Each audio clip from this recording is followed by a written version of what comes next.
Well, welcome to another episode, a continuation actually with my dear friend Ron Amber here again.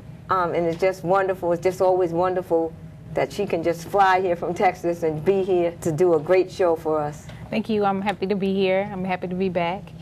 And happy to share some more poetry with you guys from my series, Hot Banana Pudding.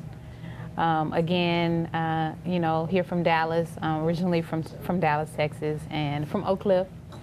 And, I've been writing for a while. So I've been writing I've been performing poetry since first grade, but I started seriously writing in high school. Okay. So one of my great mentors was my tennis coach, may he rest in peace, and he taught me you have to be a student of the game before you can be a master to it. And so I started by, sort of reciting and memorizing poets like Langston Hughes and Maya Angelou and Nikki Giovanni. And so, just so happy to be able to sort of now in my adulthood, sort of give that back and sort of have my own voice now. So very happy about it. I'm just very happy that you're happy about it, and so happy that you're willing to share this with all of us out there. Absolutely. It's just a wonderful thing, and it's very noble. Thank you so much. And I know Thank Maya, just have to give you the utmost respect. Absolutely. She took that with a prayer for you and your success. Great ancestor. Absolutely, absolutely. So this particular group of poems, I would say, are more so tribute poems, the majority of them.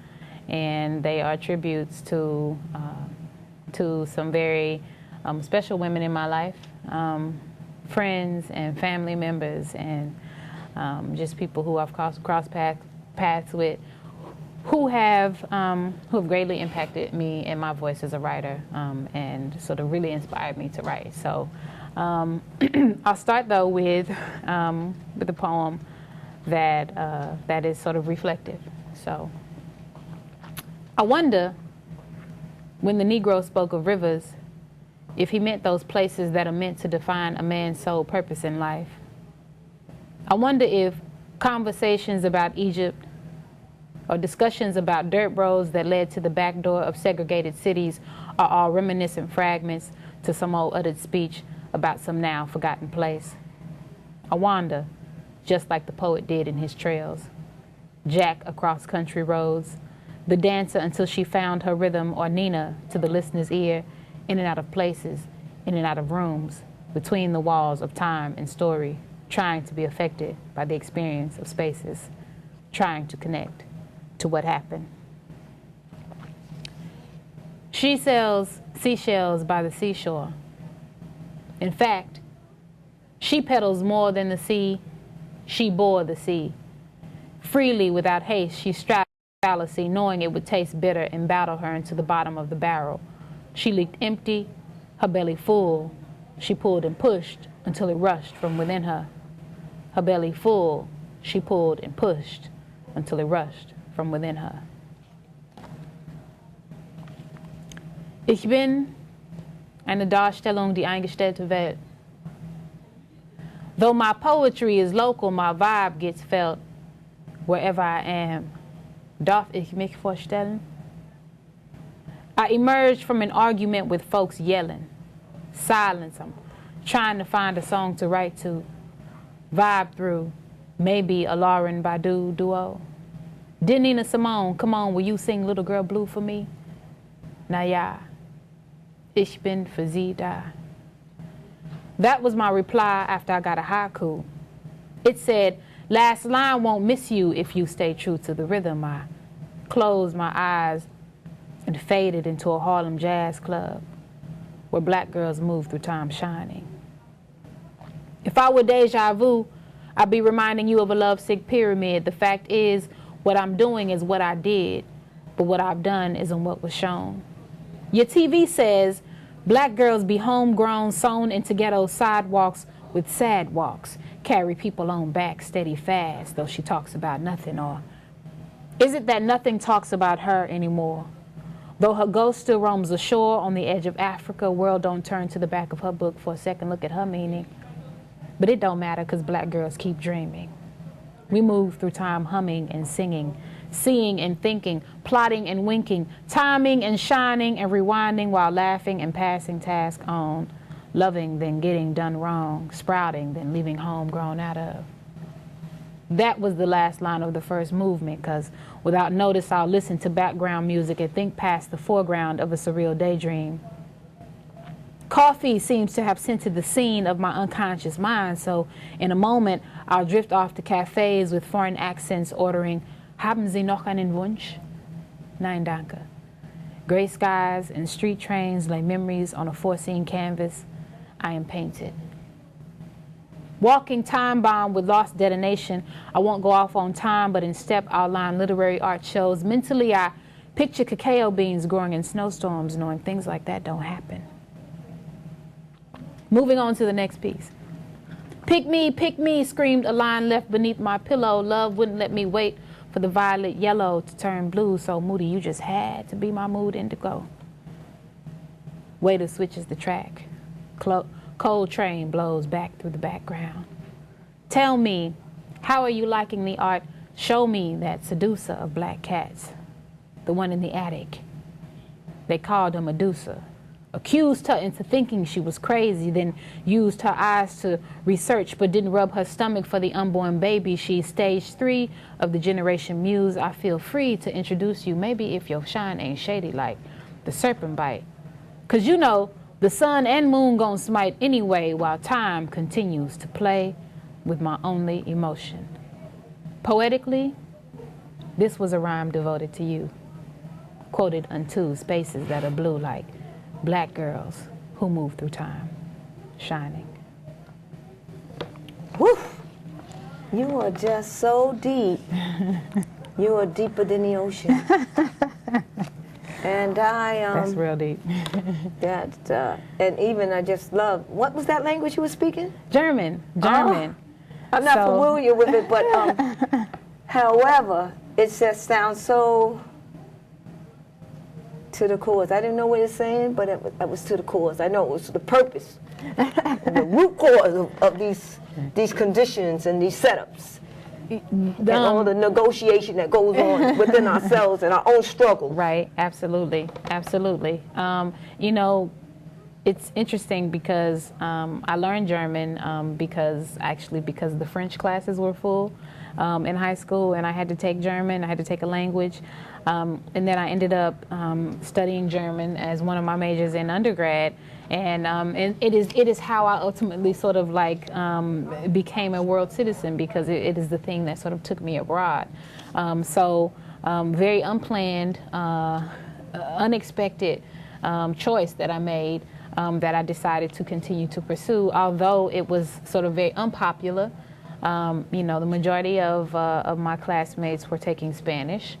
And I'm from Texas, and so I think quite naturally it was expected that, you know, if I took a foreign language, it would be Spanish. French is very popular, right? But in Texas, you know, Spanish is the second a widely spoken language, and so which is great, right? Absolutely.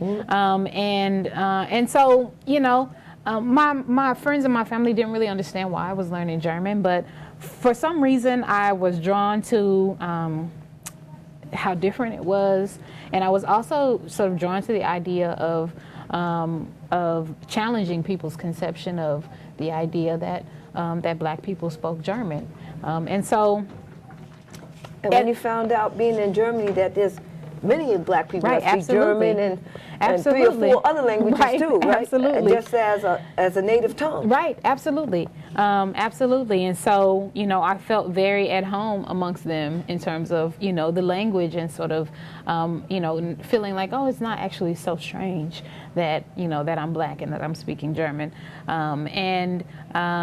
So, you know, using the language in my writing, though, was a challenge, because, you know, as it happens with translation between sort of cultures and geographic spaces, there are some things that don't always translate sort of, you know, very easily. And so a lot of the things that I write about are very specific to the experiences that I've had as an African American woman back in Dallas. And so it was, you know, challenging to write about it.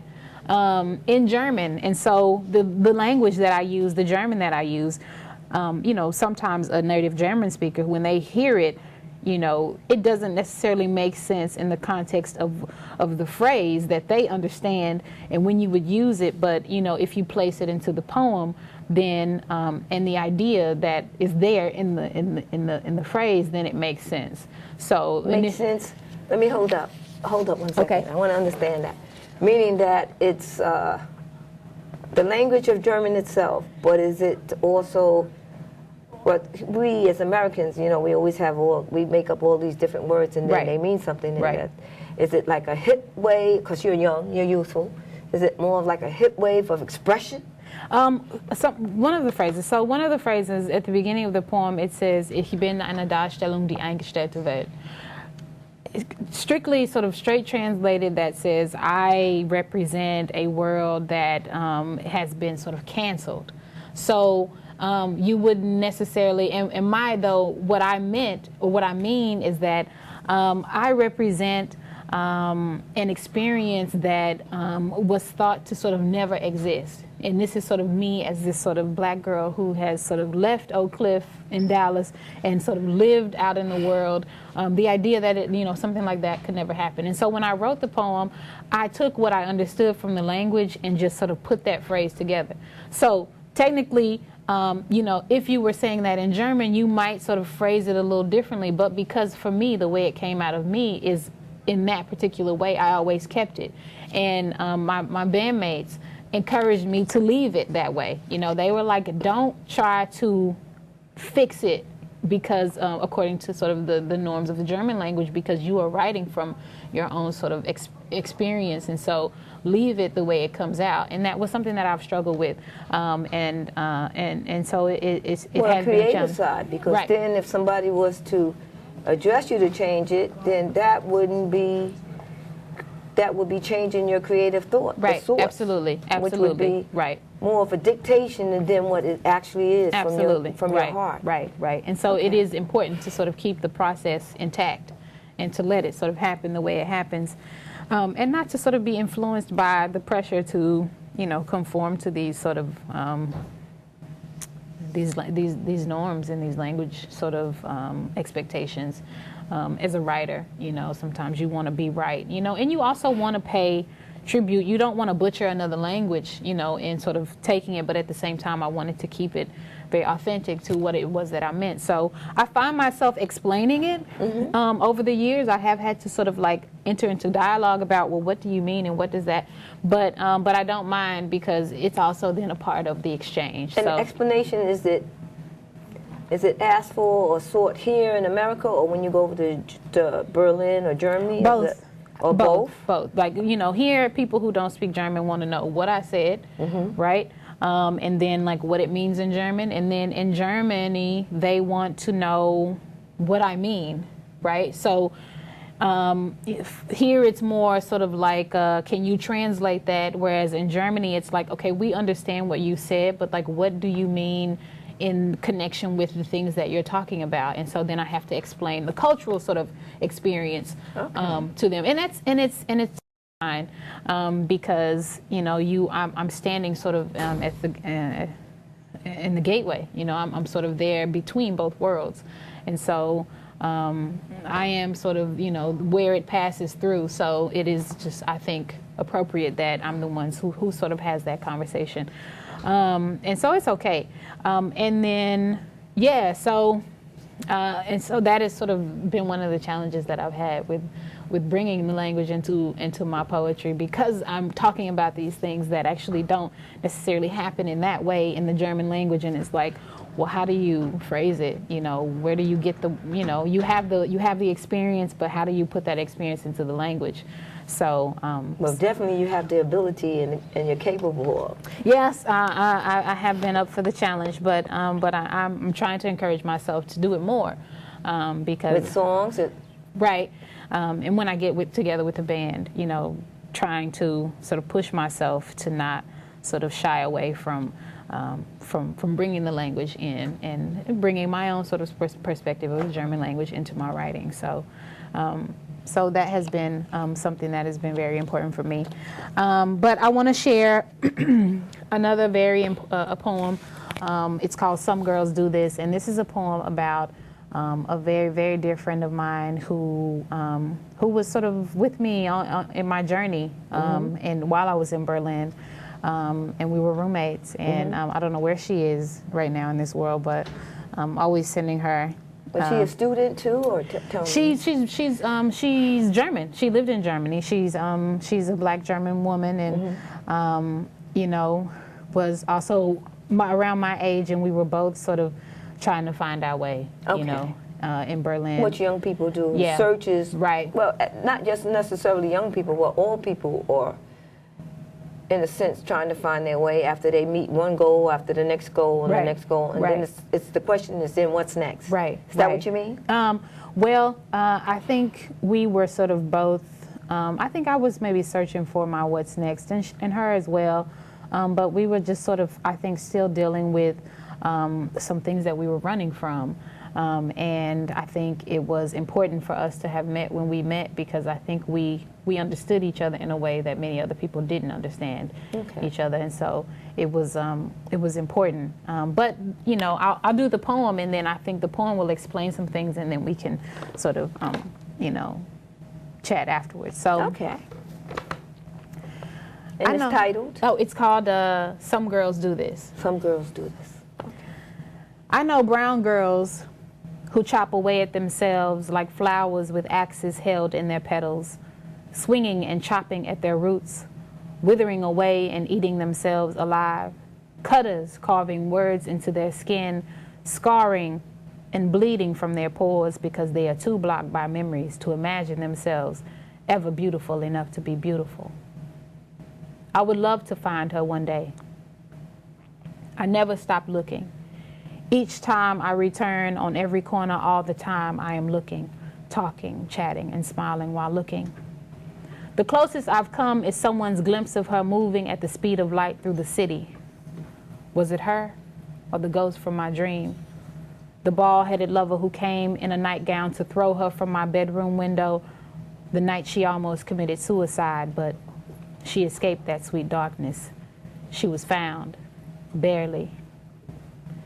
Perhaps her story is a private one, but I will tell it for others standing at the intersection of go or stay. We converged in Berlin, two brown girls with no curfews and our feelings on our sleeves. We raced our bikes through the night and chased the wind of Jede Straße, both scarred, one still bleeding, the other committed to bandages, daring the blood to rush through the seams, too proud to look at the red stains dripping on my sneakers. Ik wünsch mir auch nur Liebe. I just want to be loved, too, she said, as we embraced in my kitchen months after our hearts had broken because neither of us had the craft we thought we had to hold each other up, and we cried like strong girls who had witnessed our pain in rhythm with the universe, and we promised to survive. We promised to survive. The hospital hallways would not drown us in their deep hollows. The trauma of a mama who didn't want a brown baby and a daddy wrapped around an electric pole would not catch us with tears in our eyes ever again. These are true stories of brown girls who did this, flowers who launched themselves into outer space like the poem. Even when no one clapped, her bloom was indeed applauded. I still salute her, wherever she is. I honor my sister by remembering and always forgetting and always looking. By maintaining this space between my arms, this embrace she can have, this hug with her name on it. My friend whose courage taught me to fly, to go inward with my blues and come back out with my story. So, you know, that was for her, for my friend Judith, and friendship.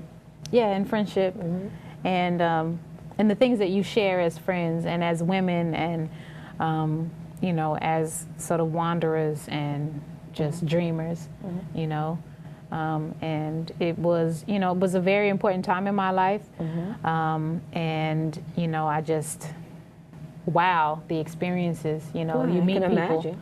I can imagine. You meet Life people. was good. Yeah. Was life good? You know, it was good. It was a good time, but it was also a very sort of challenging time, unpredictable, and it was. And when you say unpredictable, is it because you're there in Germany, and is the culture so different? The culture is certainly different. Still connected, and the fact of womanhood and. In certain spaces, yes. Right. You know, you find those spaces where you share a story with those you know, the narrative is sort of similar, and then you can connect over that. You know, the experiences that you have and the struggles that you have, and that is always sort of, you know, important and necessary. But unpredictable in terms of, you know, the search for, you know, purpose and meaning and what it is that you're doing, and you feel like there's something you're supposed to do here, but you don't know what it is, and so you investigate it and you figure it out, and then you unfigure it out, and then you do another investigation, and, you know, you meet people and you get to know them, and you get to know their stories, and their stories impact you in a particular kind of way, and it causes you to look at yourself and the things that you've also experienced, and it becomes this sort of, you know, this winding road into your own self and into other people's stories and into the world. You think it's something that just people generally that's youthful and young that they just you think it's a worldful or universal experience that women that go through, and we have to climb the mountain to get to the top? Yeah, absolutely. I think so. And I think this particular experience, because it was sort of embedded in this sort of international space, you know, this space that was so completely different from the place that I was from. It was pulling me, you know, in a different kind of a way. You know, it was completely new territory, and I was sort of being faced with a variety of different kinds of experiences that I don't feel like I necessarily had a frame of reference to pull anything from to sort of figure it out. I think it was just one of those things that it was just like, okay, you are like here. Right, you are here. Now make the best of it. Right, and this is what it is, and like, you know, just sort of look at it and try to piece everything together as best you can. And so it was a very important time in my life, and I learned a lot about the world, about myself, and overall it was I grew a lot. You know, there was a lot of growth during that time. Growth that I feel has, you know, certainly informed me. That you're walking around with today, that kind of courage and absolutely. that security, of knowing that you know so much more now. Right, absolutely. Through the struggle and also through the knowledge that you were able to put, kind of like adopt and grow on and actually absorb. Yes, absolutely. And then the other thing that I'm just curious about in the custom, is it like here in the United States where you have to also keep your eyes open and towards police brutality or racial tension, or is it? Yeah, you know, it is. I know it have to be something. Not to cut you off, but you're a black woman. You're there, and you know that our hearts are equal, and so, you know, equality is what our mind just thinks, just naturally pure from the heart. Right. But the challenges that we, you know, have here, maybe you better be careful, but maybe, you know, maybe you better not say anything, because was it in Texas that they just, that poor innocent woman, just for speaking out, you know, that... I mean, these things are still occurring, so I know it gives you so much to think about. That young girl was just, what, maybe in her 20s, right? Right. So it's... You're talking about Sandra Bland? Yes, and just these things that are just occurring right now, never mind years ago, and you're talking about what, years ago, maybe 10 years, 15 years? Well, this was all, I was in Berlin from 03 to 07, and certainly there were things happening in Germany that are still happening in Germany against people of color, against black people living in Germany. And, you know, So Black Lives Matter. yeah, absolutely. Black Lives Matter. And Say that in German. I would like to hear that. Schwarze Leben sind wichtig, würde ich sagen. That says Black lives are important. Okay. And all lives are important. Yeah. I mean, Everybody's life is important. Consciously, in Germany, the main goal, the universal goal that you would try to promote when you're there, and when you're there and you go there often, when you're performing about, is it all people there or? Yeah, but I was specifically definitely trying to create a space for Black voices, because those are the voices that were most marginalized, in my opinion. And so I wanted, you know, to connect with and to make more visible the experiences that Black people were having there in Germany, because, you know, the culture is predominantly dominated by white Germans, and you know, it was important for me to sort of bring that the Black experience into my work while I was there. So, well, we're going to conclude this, but I see that Ms. Ron Amber, you're just so wonderful, and your stories are so in depth that we're going to have to bring you on many, many more times. I would definitely love to come back. And I just can't say how, you know, I'm grateful that me and this audience, just to hear your story and hear your poems, and we got to hear some of your music, but I see we only touched maybe just a little tiny bit on your creativity as far as your poems and yeah, I would love to come back and tell share. us. Well, yeah, it's going to be soon. Yes, I will be back. Absolutely. Well, we're going to say happy holidays to everyone. Absolutely. Happy holidays. Goodbye, and we'll be back. Absolutely.